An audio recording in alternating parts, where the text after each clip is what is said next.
আসসালামু আলাইকুম। আজকে আমরা দেখব নোটিফাই এবং কল সেন্টার, এই দুটো বিষয় দেখব। আর নোটিফাই সাধারণত বিভিন্ন জনে যদি নোটিশ অথবা আপনার এসএমএস দেন, সেটা আসলে কাজ করে কিভাবে।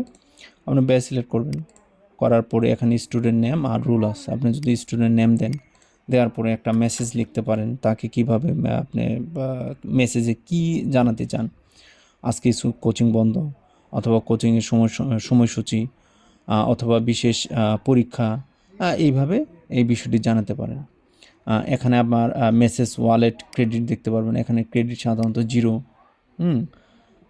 তারপরে আপনি সাধারণত এখানে এসএমএস কাউন্টার দেখতে পারেন, পার্ট দেখতে পারেন, এসএমএস ক্যারেক্টার দেখতে পারেন, কয়টা এসএমএস কাটবে। হ্যাঁ, এটা সব এখানে এইটুকু একটা এসএমএস কাটবে।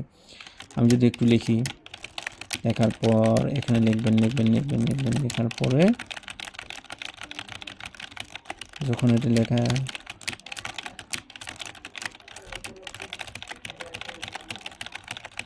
এই যে দেখেন, যখন 60-এর উপরে যখন তখন 2টা এসএমএস কাউন্ট হবে, 2টা এসএমএস কাটবে।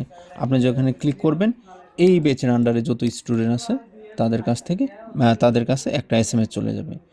এটি হচ্ছে সাধারণত নোটিফাইয়ের বিষয়। আচ্ছা, আমি আবার হোমে যাচ্ছি।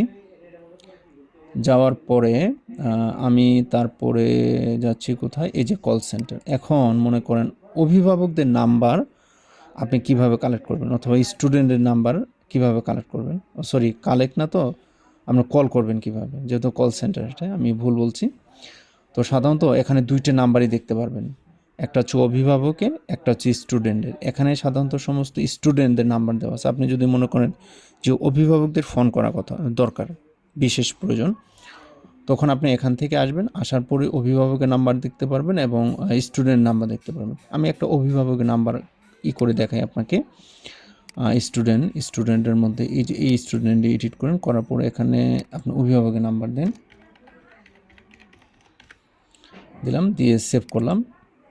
সেভ করার পরে আপনি যদি কল সেন্টারে চলে আসেন, কোথায় কল সেন্টার, এই যে কল সেন্টারে চলে আসেন, দেখেন এই যে এই জায়গায় সাধারণত 2টা নাম্বার দেখতে পারবেন, একটা হচ্ছে স্টুডেন্ট, একটা হচ্ছে গার্ডিয়ান।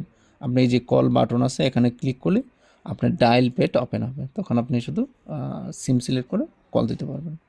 যদি স্টুডেন্টকে কল দিতে চান তাহলে এখান থেকে কল দিতে পারবেন, এবং ব্যাচ চেঞ্জ করতে পারবেন, ইভিনিং ব্যাচ, মর্নিং ব্যাচ। হ্যাঁ, এখানে নাম লিখেও সার্চ করতে পারেন, অথবা মোবাইল নাম্বার লিখেও এখানে সার্চ করলে ডাটাটা চলে আসবে। এই হচ্ছে সাধারণত কল সেন্টার। এই কল সেন্টারটা হচ্ছে অভিভাবক অথবা স্টুডেন্টদের কল দেওয়ার কাজে ব্যবহার করা হয়। ধন্যবাদ।